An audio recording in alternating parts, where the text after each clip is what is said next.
नमस्कार everyone. Class 10th का अपना चैप्टर नंबर 4 चल रहा है, सेकेंडरी मार्केट। इसको आज कंटिन्यू करते हैं। हो सकता है अपने को आज इनफ टाइम मिला तो ये चैप्टर हम कंप्लीट कर देंगे, right? So first of all, last class के अंदर हमने ये टॉपिक यहाँ तक कवर कर लिया था, ये वाले डिफरेंट टाइप ऑफ प्रोडक्ट्स जो कि सेकेंडरी मार्केट में होते हैं, जिसमें अलग अलग टाइप के शेयर्स एंड अलग अलग टाइप के हमने बॉन्ड्स को डिस्कस किया था। अच्छा टॉपिक था, डिटेल के अंदर डिस्कस किया था। आई होप आपको समझ आया होगा, राइट? आज की क्लास में अपने को क्या डिस्कस करना है, इक्विटी जो इन्वेस्टमेंट है, इक्विटी मार्केट है, उसके बारे में थोड़ी और चीजें अपने को डिस्कस करनी है, राइट? इक्विटी इन्वेस्टमेंट के बारे में थोड़ा और डिस्कस करेंगे। टॉपिक क्या बोलता है, why should one invest in equities in particular. देखो, आप अपने पैसे को कहीं पे भी इन्वेस्ट कर सकते हो। आप अपने पैसे को बैंक के अंदर जमा करा सकते हो, सेविंग अकाउंट में, एफडी में। आप अपने पैसे को रियल स्टेट के अंदर लगा सकते हो, प्रॉपर्टी वगैरह में। आप अपने पैसे को गोल्ड में, सिल्वर में, वहां पे इन्वेस्ट कर सकते हो। आप अपने पैसे को कमोडिटीज के अंदर इन्वेस्ट कर सकते हो। कहीं पे भी आप अपने पैसे को इन्वेस्ट कर सकते हो, राइट? बट यहाँ पे अपन क्या डिस्कस करें, तुमको इक्विटीज में पैसा क्यों इन्वेस्ट करना है, तुमको शेयर मार्केट में पैसा क्यों इन्वेस्ट करना चाहिए, उसका क्या रीजन है? क्योंकि तुम्हारा बुक बहुत स्ट्रांगली सपोर्ट करता है कि आपको शेयर मार्केट में पैसा इन्वेस्ट करना चाहिए। उसका क्या रीजन है, क्यों अपना बुक बोलता है कि शेयर मार्केट में इन्वेस्ट करना चाहिए? आई पर्सनली, मेरा पर्सनल ऐसा बिलीव है, मेरे को भी शेयर मार्केट में इन्वेस्ट करना अच्छा लगता है compare to other type of investment से। उनसे ज्यादा अच्छा मेरे को शेयर मार्केट में इन्वेस्ट करना लगता है। उसका अभी रीजन डिस्कस करते हैं, ऐसा क्यों है, क्यों मेरे को अच्छा लगता है, क्यों आपकी बुक बोल रहे हैं कि आपको इक्विटीज में इन्वेस्ट करना चाहिए। उसका रीजन देखो, बाकी जो भी टाइप ऑफ इन्वेस्टमेंट्स मैंने बताए, चाहे बैंक के अंदर पैसा जमा कराना या फिर एफडी हो, चाहे गोल्ड के अंदर या फिर सिल्वर के अंदर, या फिर कोई अदर कमोडिटी खरीदना, उसके अंदर तुम एक over long period of time उनका डेटा निकाल के देखोगे कि उन्होंने कितना रिटर्न दिया है, उन्होंने कितना बेनिफिट तुम लोगों को दिया है, तो बहुत ज्यादा रिटर्न उनसे नहीं मिलता over a long period of time में बात करोगे, राइट? बट इक्विटीज एक ऐसा इन्वेस्टमेंट है जहां पे यदि आप सही इन्वेस्ट करते हो, सही कंपनी के अंदर इन्वेस्ट करते हो, तो you will get really really good return. ये एक मेन रीजन है जिससे आपको इक्विटी में इन्वेस्ट करना चाहिए। इक्विटी में सबसे इंपॉर्टेंट रीजन क्या है, यदि आप एक अच्छी कंपनी को सेलेक्ट करते हो और उसके अंदर इन्वेस्ट करते हो, तो over long period of time आपको बहुत अच्छा रिटर्न मिल सकता है, राइट? बिकॉज इक्विटी में इन्वेस्ट करने का मतलब क्या है, हम एक किसी कंपनी का ओनरशिप खरीद रहे हैं। जब आप किसी कंपनी का एक शेयर खरीदते हो, तो आप उस कंपनी के छोटे से हिस्से के मालिक बन जाते हो। जब आप किसी हिस्से बिजनेस के हिस्से के मालिक बन रहे हो, तो क्या होगा, जैसे जैसे वो बिजनेस ग्रो करेगा, वैसे वैसे आपका वो जो हिस्सा है उसका वैल्यू भी क्या होगा, ग्रो करता रहेगा, आपके शेयर का प्राइस भी क्या होगा, बढ़ता रहेगा।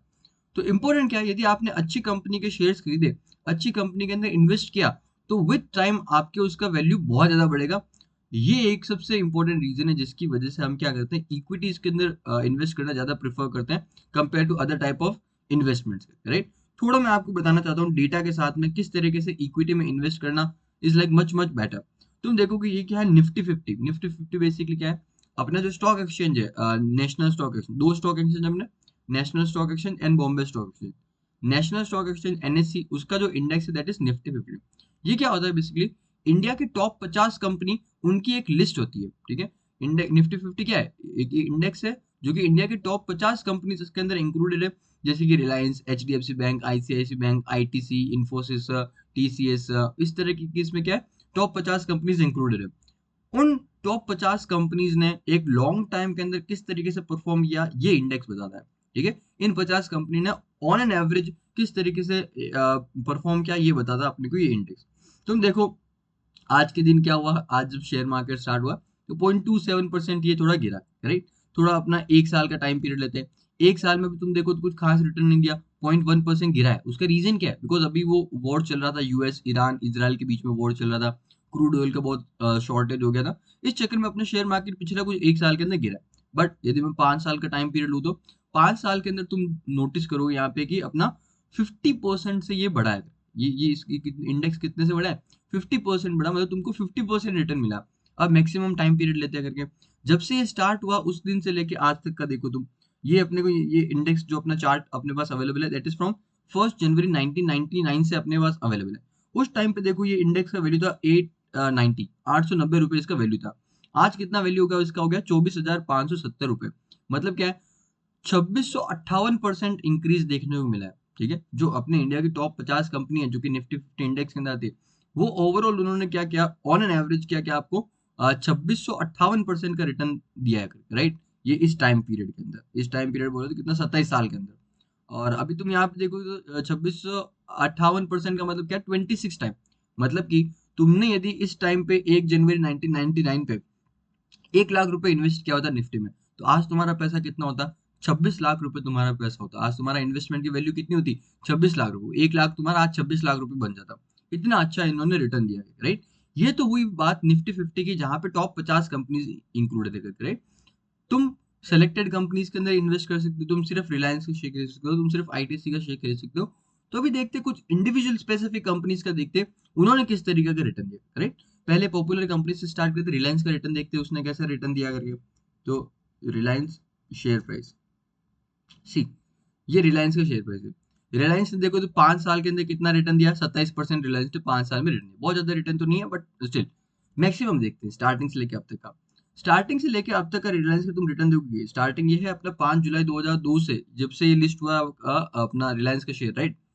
उस टाइम पे यदि आपने इन्वेस्ट किया होता तो आज, उस टाइम से लेके आज तक अपना रिटर्न कितना हुआ है देखो, लगभग लगभग 4900%। कितना, 4900% का रिटर्न मिलता है यदि आप रिलायंस ने स्टार्टिंग से ही आपने यदि उस कंपनी में इन्वेस्ट किया होता तो।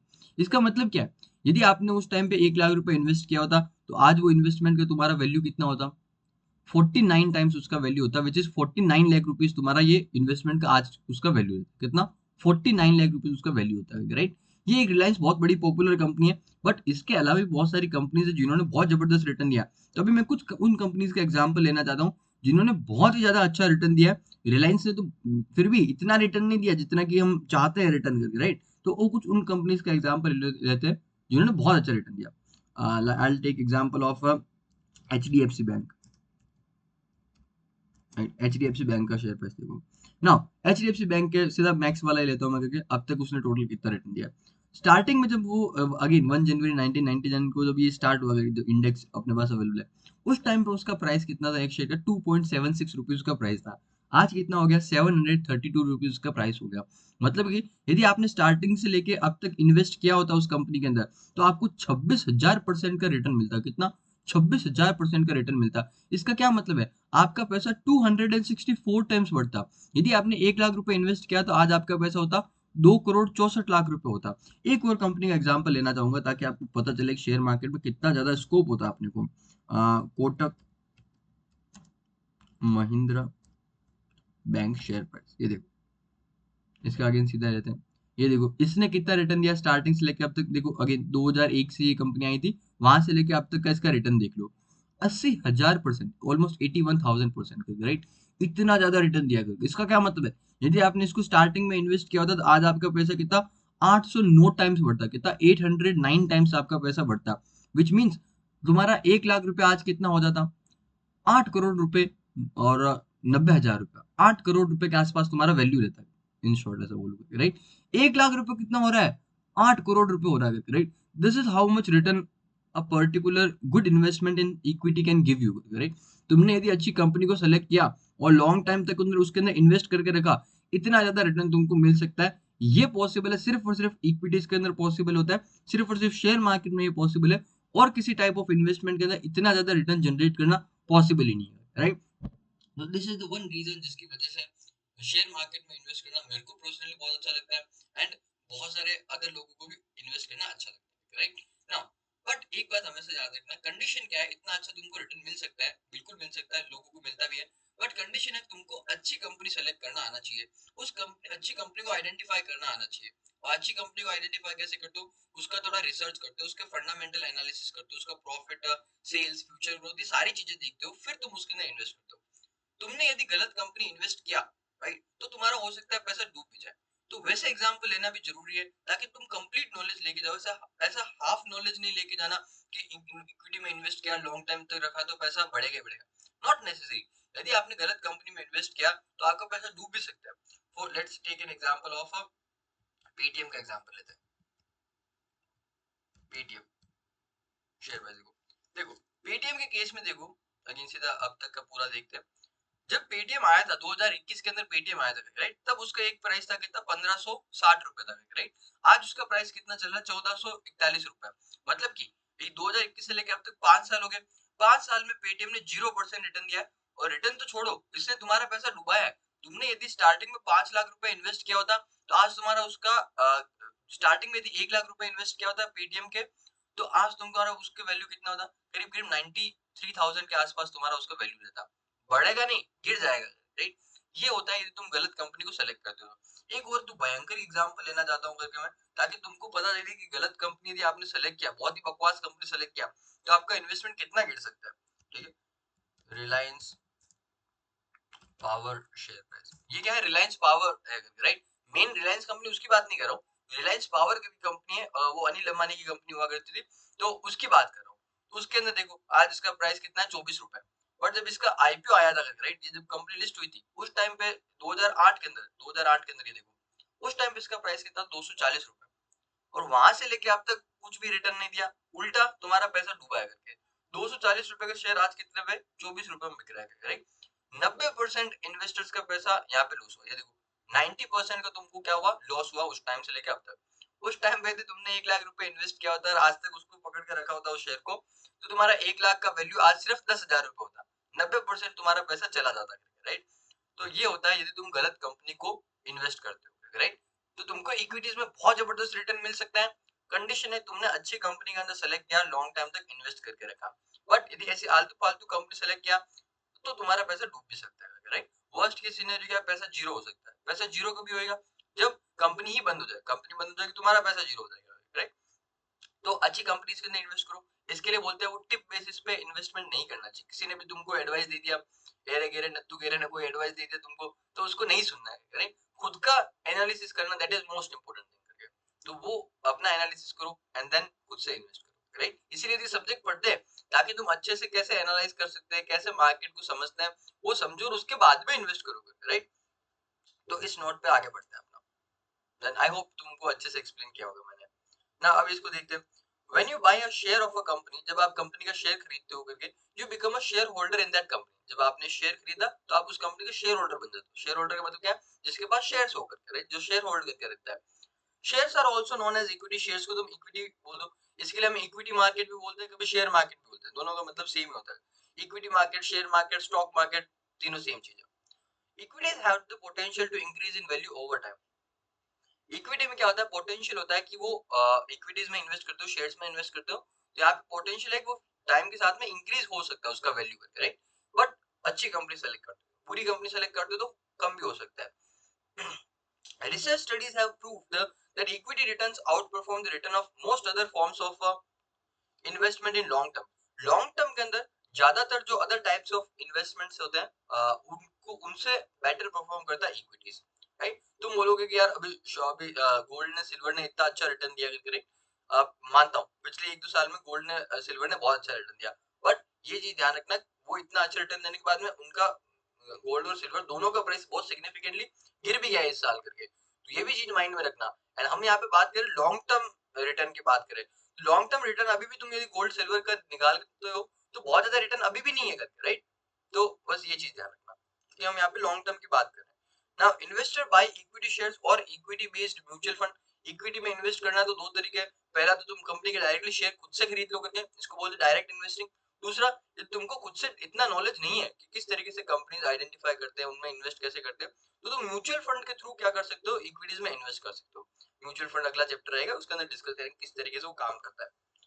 Equities are considered the most rewarding, इसको सबसे ज्यादा रिवॉर्डिंग माना जाता है, मानते हैं कि सबसे ज्यादा रिटर्न देता है यदि सही कंपनी सेलेक्ट करते हो तो। Again when compared to other investment option if held over long duration, जो कि हमने पढ़ लिया है। Now, research studies have proved that investment in some shares with a longer tenure of investment have yielded far superior return than any other investment. Again, वही चीज repeat कर रहा है. The average annual return of the stock market over a long period of last 15 years, if one takes Nifty index as the benchmark to compute the return, has been around 16%. Right? तो यदि क्या करते हो last 15 year का return उठा के देखते हो, किसका, निफ्टी 50 का, जो मैंने बताया था ना अभी, निफ्टी 50 जो इंडेक्स है उसका तुम यदि रिटर्न देखते हो लास्ट 15 इयर्स का, तो करीब करीब 16% आता है on an average, right. But तुम्हारा एक बात ध्यान रखना, ये बुक थोड़ा क्या पुराना कंटेंट रेफर करता है, राइट। तो ये बहुत पुराना डेटा की बात कर रहा है, बट हाँ अच्छा रिटर्न देता है। तुम आज के टाइम पे बहुत ही लॉन्ग टाइम का एवरेज देखोगे तो इट्स अराउंड 12% के आसपास आता है, 11-12% के आसपास। However, this does not mean all equity investments would guarantee a similar high return. Equities have high risk investment as well, right. क्या बोलता है, जरूरी नहीं है कि हर इक्विटी के अंदर तुमको अच्छा रिटर्न मिलेगा। यदि कंपनी गलत चूज किया तो रिटर्न कम भी हो सकता है। देखो, तुमको कितना रिटर्न मिलेगा सब डिपेंड करता है किस टाइप की कंपनी के अंदर तुमने इन्वेस्ट किया। जिस तरीके से वो कंपनी परफॉर्म करेगी उस तरीके से तुम्हारा इन्वेस्टमेंट परफॉर्म करेगा, उस तरीके से तुम्हारा शेयर प्राइस बढ़ेगा या फिर गिरेगा, राइट। तो अच्छी कंपनी सेलेक्ट करना, that's the most important criteria. Though higher the risk, the high the potential of return. High risk also indicate that the investor stands to lose some or all of his investment if the price move unfavorably. High risk होता है तो generally high return होता है, right? But high risk का मतलब ये भी होता है यदि तुम्हारा unfavorable काम करता है, तुम्हारे against काम करता है यदि price, तो तुमको नुकसान भी हो सकता है, तुम्हारा सारा पैसा जा सकता है यदि कंपनी बंद हो जाती है तो। Then one needs to study equity market and stocks in which the investments are being made carefully before investing. इसके लिए बोलते हैं कि यदि तुम इक्विटी मार्केट में इन्वेस्ट करते हो तो पहले केयरफुली स्टडी करो। बहुत अच्छा रिटर्न है, माना उसका बहुत अच्छा पोटेंशियल है करके, बट स्टडी करके इन्वेस्ट करना जरूरी है करके। That is the most important thing. तुम बहुत सारे लेजेंडरी इन्वेस्टर्स को सुनते हो, यदि वॉरेन बफेट, राकेश झुनझुनवाला, तो वो आपको बोलते हुए दिखेंगे यदि आपने अपनी लाइफ टाइम के अंदर ऐसा 5 से 7 अच्छी कंपनीज के अंदर इन्वेस्ट कर दिया जो कि आगे चल के बहुत अच्छा रिटर्न देने वाली है, तो आप उसके अंदर बहुत सारा पैसा बना सकते हो। सिर्फ कितनी, 5 से 7 company, that to over a period of your life time.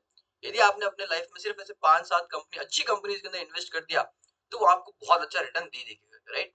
That is the important गोल, बस 5-7 कंपनी, इतनी ही तो चाहिए, राइट। चलो आगे चलिए इसके अंदर। नाउ फिर what has been the average return on equities in the India के अंदर एवरेज रिटर्न क्या रहा, देखो बताया तो था अभी वहां पे करके 16% एवरेज रिटर्न रहा of the last 15 year. Plus तुमको 1.5% क्या मिलता है, डिविडेंड भी मिलता है एनुअली करके शेयर्स में इन्वेस्ट करते तो। डिविडेंड का मतलब क्या है, जब आप कंपनीज के शेयर्स में इन्वेस्ट करते हो तो मैंने बोला आप उसके बिजनेस के छोटे से हिस्से के मालिक बन जाते हो। और मालिक का पास क्या एक राइट होता है, कंपनी के अंदर जो प्रॉफिट हो रहा है उसमें से एक हिस्सा उसको मिलता है। जो कंपनी के प्रॉफिट में से हिस्सा उसको मिल रहा है उसको बोलते हैं डिविडेंड। मालिक के पास क्या राइट होता है, कंपनी के प्रॉफिट में से एक हिस्सा उसको मिलता है, उसको हम क्या बोलते हैं, डिविडेंड। तो जो आप, यदि आपने शेयर्स में इन्वेस्ट किया तो आपको क्या मिलेगा, डिविडेंड मिलेगा। तो ऑन एन एवरेज 1.5% आपको डिविडेंड मिलता है, right. That is one thing. Dividend is a percentage of the face value, face value का परसेंटेज, अभी थोड़ा इसको एक्सप्लेन करता हूं मैं, ऑफ द कंपनी, ठीक है, एनुअल प्रॉफिट में से मिलता है करके ये, और इसमें कुछ खास है नहीं करके। अभी मैं थोड़ा तुमको एक्सप्लेन करता हूँ एक चीज।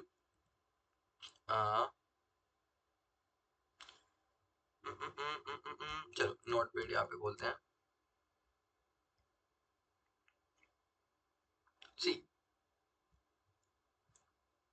थोड़ा सा एक छोटा सा यहाँ पे डिविडेंड और डिविडेंड यील्ड के बीच में डिफरेंस एक्सप्लेन करना चाहता हूँ। और ये किधर से होता है,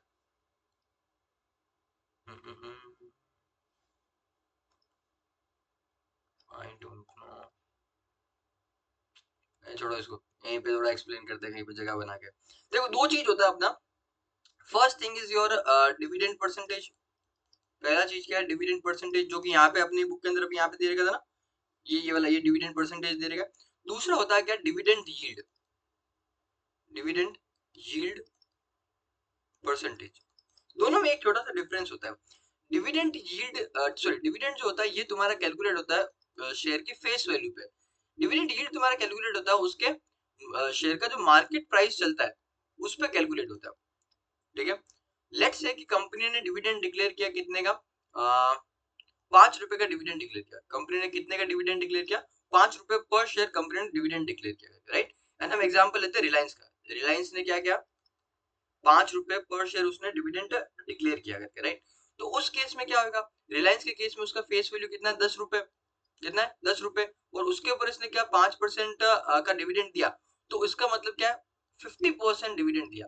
क्योंकि मैंने क्या बोला, यहाँ पे डिविडेंड परसेंटेज के केस में जो डिविडेंड होता है इसको हम कैलकुलेट करते हैं ऑन अ फेस वैल्यू, कि फेस वैल्यू पे कितना उसने डिविडेंड दिया। तो 5 डिवाइड बाय 10 इंटू 100 कर दो, दैट कम्स टू 50%। तो रिलायंस कैसे बोलेगी, हमने इस बार 50% डिविडेंड दिया करके, राइट। तो उस किसकी बात करता है, कि फेस वैल्यू के ऊपर कितना डिविडेंड दिया, 10 रुपए का 50% मतलब 5 रुपए डिविडेंड दिया, ये मतलब उसका। डिविडेंड यील्ड क्या बताता है, कि मार्केट प्राइस के अकॉर्डिंग कितना उसने रिटर्न दिया, डिविडेंड दिया, राइट।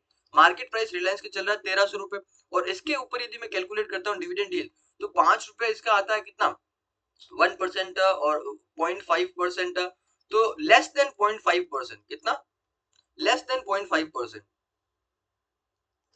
Less than 0.5%। तुमको समझा क्या चीज है यहाँ पे करके। एक होता है डिविडेंड परसेंटेज, जो कि हम कैलकुलेट करते हैं फेस वैल्यू पे, बिकॉज फेस वैल्यू बहुत कम होता है तो डिविडेंड का परसेंटेज बहुत हाई लगता है करके, राइट। जब बट अपने को दूसरा होता है डिविडेंड यील्ड, ये कैलकुलेट करते हैं मार्केट प्राइस के ऊपर, शेयर का मार्केट प्राइस है उसके ऊपर तुमने कितना डिविडेंड दिया उसको एज अ परसेंटेज हम कैलकुलेट करते हैं। जैसे रिलायंस के केस में बताया मैंने 0.5% ऐसा आ रहा है यदि 5 रुपए डिविडेंड देते हैं। तो ये हमेशा ध्यान रखना कंपनी किसकी बात करी है, क्या कंपनी डिविडेंड की बात करी है फिर डिविडेंड यील्ड की बात करें। एज अ इन्वेस्टर आपको डिविडेंड यील्ड को देखना चाहिए कि डिविडेंड यील्ड कितना मिला है, बिकॉज डिविडेंड परसेंटेज ये थोड़ा मिसलीडिंग टाइप लगता है मेरे को। 50% डिविडेंड इस तरीके का न्यूज आता है करके, राइट। तो 50% कोई ऐसा बहुत बड़ा नंबर नहीं है करके, 5 रुपए तो दिया है। मेन चीज है डिविडेंड यील्ड कितना है, अंडरस्टूड। यहाँ पे जो तुम्हारा बात कर रहा है वो किसकी बात कर रहा है, डिविडेंड परसेंटेज की बात कर रहा है, इस वाले फेस वैल्यू वाले की बात कर रहा है। तो ये लिख लें, डिविडेंड यील्ड इंटरेस्टिंग, प्रैक्टिकली बहुत काम की चीज है। देन ना आगे चलते हैं। What are the factor that influence the price of a stock, stock की प्राइस किस तरीके से इन्फ्लुएंस होती है। अगेन जैसे अब तुम देखते हो डेली बेसिस पे शेयर का प्राइस क्या होता है, चेंज होता है, स्टॉक का प्राइस चेंज होता है, कभी ऊपर जाता है कभी नीचे जाता है। और तो ये प्राइस कैसे चेंज होता है, शेयर का प्राइस ऊपर जाएगा नीचे जाएगा, how do we decide that, किस तरीके से पता चलता है कि शेयर का प्राइस ऊपर जाना है या नीचे जाना है। तो उसके मेन दो फैक्टर्स होते हैं, पहला स्टॉक स्पेसिफिक और दूसरा मार्केट स्पेसिफिक। स्टॉक स्पेसिफिक का मतलब क्या है कि उस कंपनी से रिलेटेड कोई न्यूज है, ठीक है। लेट्स से उस कंपनी का क्या है बहुत अच्छा प्रॉफिट हुआ करके, उस कंपनी का क्या बहुत अच्छा प्रॉफिट हो रहा है, हर साल उसका क्या हो रहा है प्रॉफिट बढ़ते ही जा रहा है करके, सेल्स बढ़ते जा रहा है करके, राइट। उस केस में उसके शेयर का प्राइस क्या होगा, ऊपर ऊपर ऊपर ऊपर ऊपर ऊपर जाता ही रहेगा, राइट। ये हुआ स्टॉक स्पेसिफिक रीजन करके। मार्केट स्पेसिफिक रीजन क्या होता है, मान लो कि अभी क्या चल रहा है, जैसे वॉर वाला सिचुएशन चल रहा था, तो अभी यहाँ पे क्या हो रहा है, उसकी वजह से वॉर की वजह से क्रूड ऑयल बहुत महंगा हो गया, इंडिया में इन्फ्लेशन बढ़ रहा था करके, राइट, अपनी करेंसी का बहुत ट्रबल में थी करके।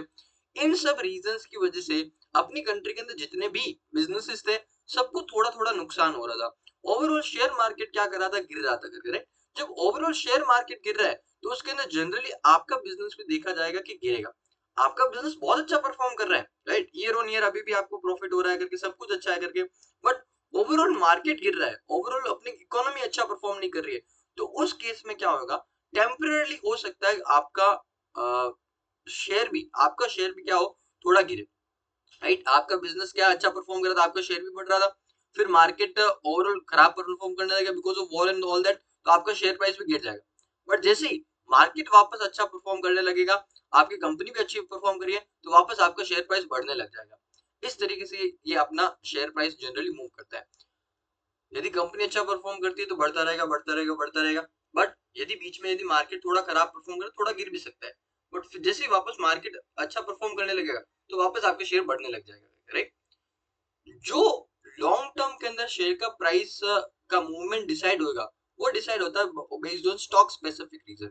यदि कोई लॉन्ग टर्म के अंदर शेयर अच्छा परफॉर्म करता है, सॉरी लॉन्ग टर्म के अंदर यदि वो पर्टिकुलर कंपनी अच्छा परफॉर्म करती है तो उसका शेयर भी अच्छा परफॉर्म करेगा, ये गारंटीड है, ठीक है।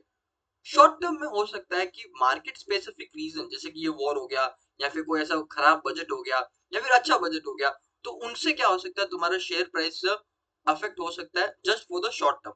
जैसे कंपनी अपनी अच्छी है, अच्छा परफॉर्म करिए, बीच में वॉर हो गया तो थोड़ा प्राइस गिर सकता है, फिर वापस बढ़ने लग जाएगा। इस तरीके से शेयर मार्केट्स काम करते हैं, राइट। हर शेयर के अंदर इसी तरीके से होता है। तो अभी देखते हैं इसको जरा।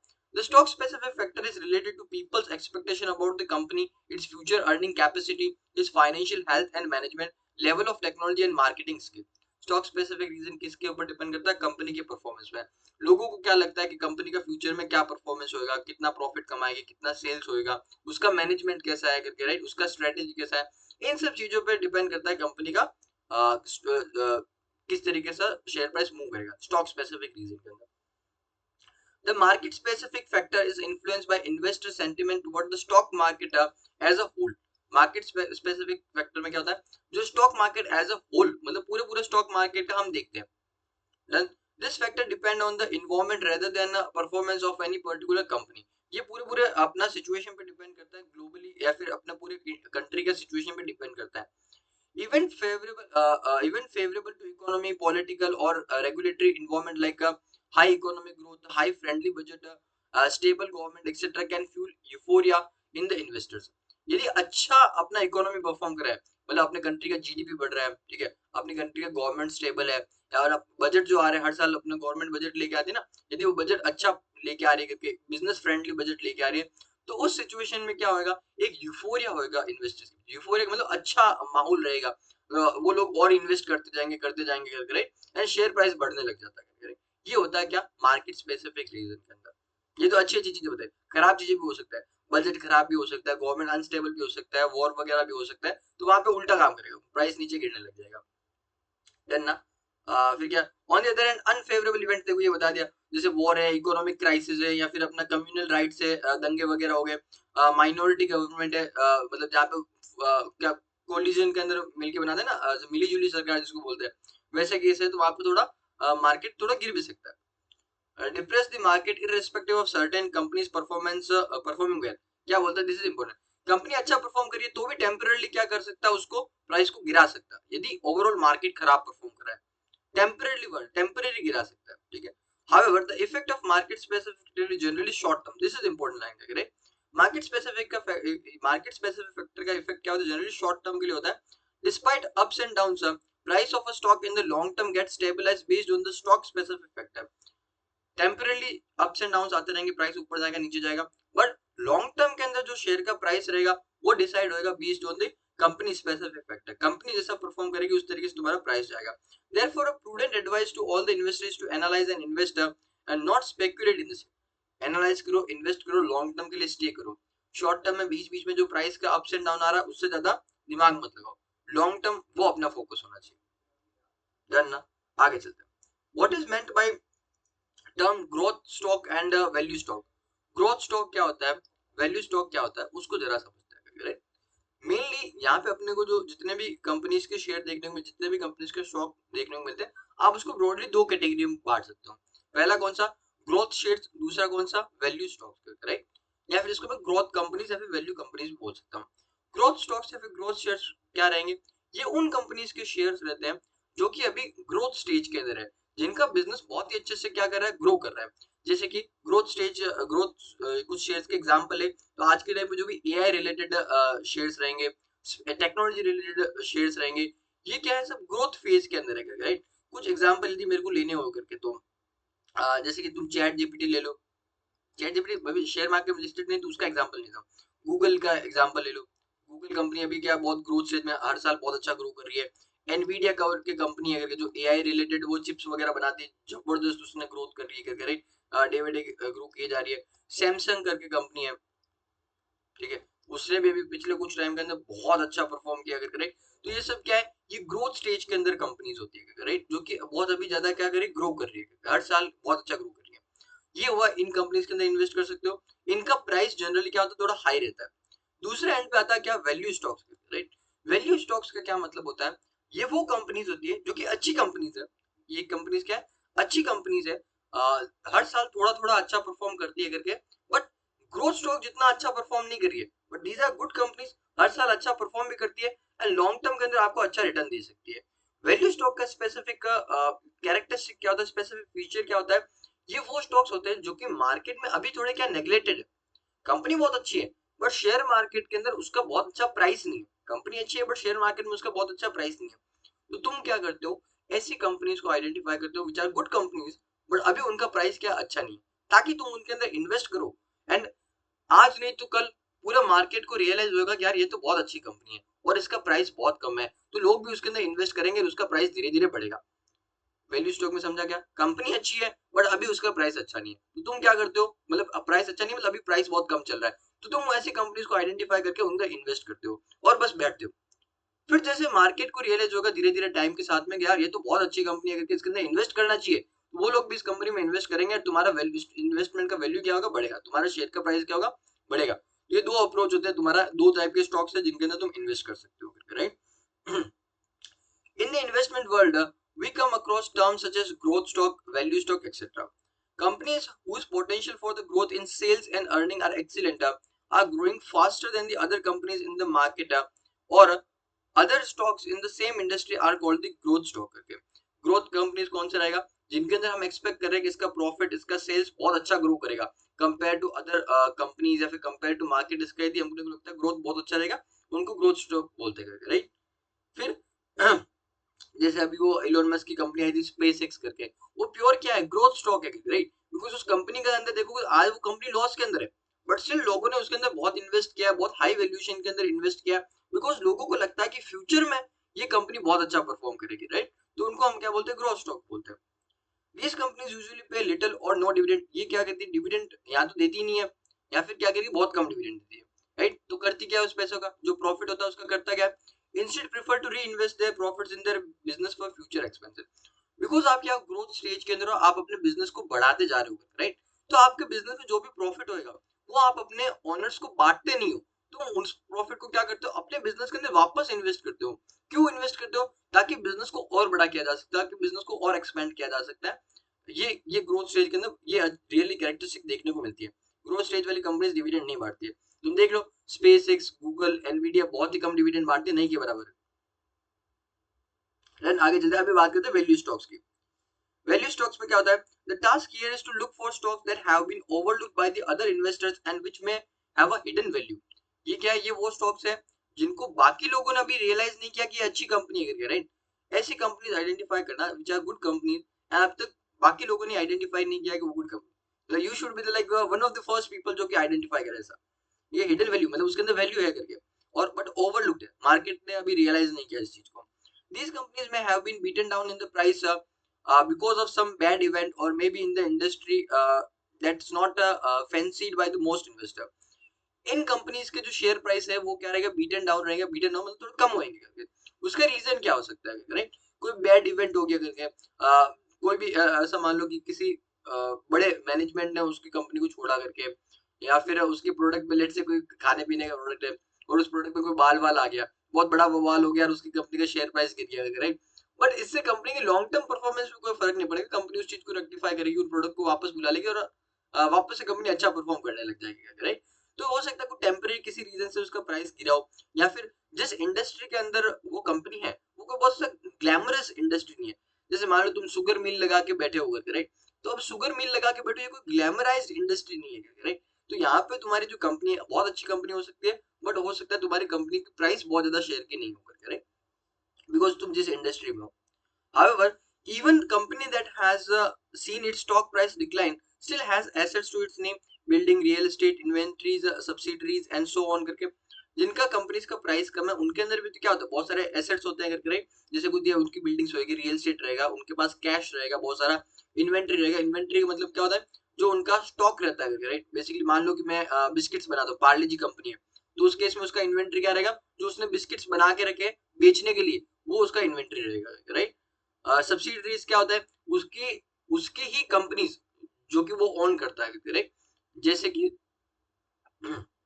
ये कैंपा कोला करके कंपनी है ना, अभी जो रिलायंस की कंपनी है कैंपा कोला करके, जो कोल्ड ड्रिंक वगैरह बनाती है, तो ये क्या है, रिलायंस की कंपनी है, रिलायंस की सब्सिडरी है Campa Cola.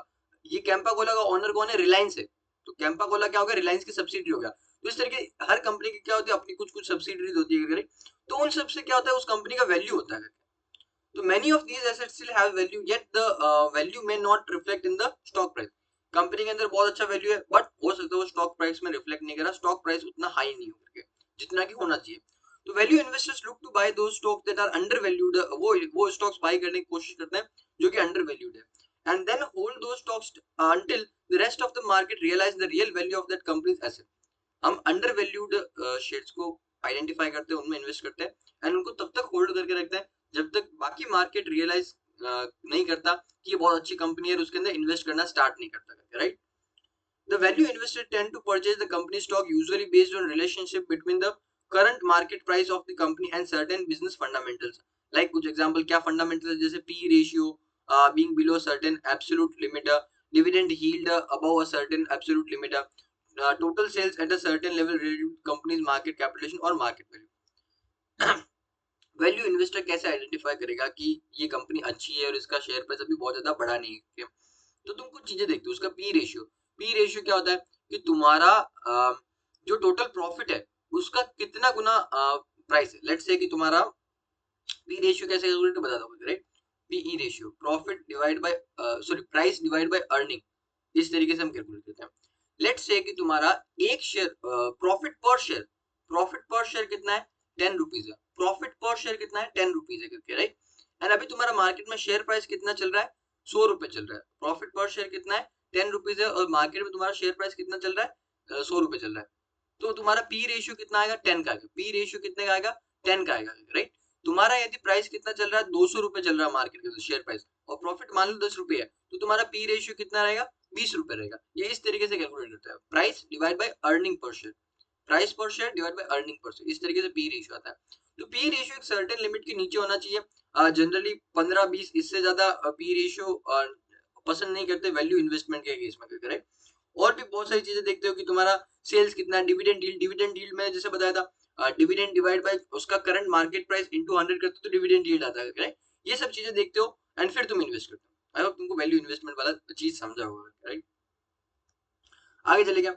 Okay, how can one acquire equity shares, तुम इक्विटी शेयर्स कैसे खरीद सकते हो, दो तरीके। पहला, जब प्राइमरी मार्केट में जब कंपनी का आईपीओ आ रहा है तो उसके अंदर तुम शेयर्स खरीद सकते हो, राइट। दूसरा तरीका क्या होता है, सेकेंडरी मार्केट में उसके शेयर्स खरीद सकते हो, जो कि नॉर्मली आज के टाइम हम लोग बाय एंड सेल करते हैं। जैसे आज की रिलायंस की शेयर खरीदना हो तो मैं कैसे खरीदूंगा, सेकेंडरी मार्केट में जाके खरीदूंगा, क्योंकि उसका आईपीओ तो बहुत पहले ही आ चुका, राइट। तो अभी आईपीओ में तो नहीं खरीद सकता, तो अब उसको मैं सेकेंडरी मार्केट में जाके खरीद सकता हूँ। तो ये दो तरीके होता है, ठीक है। You can subscribe to issue made by the corporates, by है ये by word है, ठीक है। You can subscribe to issue made by the corporates in the primary market में तुम इन्वेस्ट कर सकते हो, प्राइमरी मार्केट कर सकते हो। Resources are mobilized by the corporate through fresh public issue which is IPO और through private placement, private placement या फिर आईपीओ में जब शेयर्स इशू करती है कंपनी तब तुम जाके खरीद सकते हो। ऑल्टरनेटिव यू में purchase share from the secondary market से भी खरीद सकते हो। तो buy and sell securities you should approach a SEBI registered trading member, जिसको हम ब्रोकर बोलते हैं, of a recognised stock exchange. Secondary market में तुमको खरीदना है तो क्या करना होता है, तुमको एक ब्रोकर के थ्रू ये शेयर्स को और परचेज या फिर सेल करना होता है, डन। तो तुम इसको शेयर्स खरीदना तो कहाँ से खरीद सकते हो, प्राइमरी मार्केट में आईपीओ या फिर प्राइवेट प्लेसमेंट के अंदर खरीद सकते हो, या फिर तुम सेकेंडरी मार्केट में जो अपना सेबी रजिस्टर्ड स्टॉक ब्रोकर है उसके थ्रू तुम शेयर्स वगैरह खरीद सकते हो। नेक्स्ट इज अपना बिड आस्क प्राइस, बट मेरे को लगता है ये वाला टॉपिक प्लस कुछ छोटे छोटे टॉपिक्स और है, ये अपने को नेक्स्ट क्लास में कवर करना चाहिए, ठीक है। तो आज की क्लास के लिए इतने ही रखते हैं, यहाँ से नेक्स्ट क्लास के अंदर अपना कवर करना स्टार्ट करेंगे। तो see you in the next class.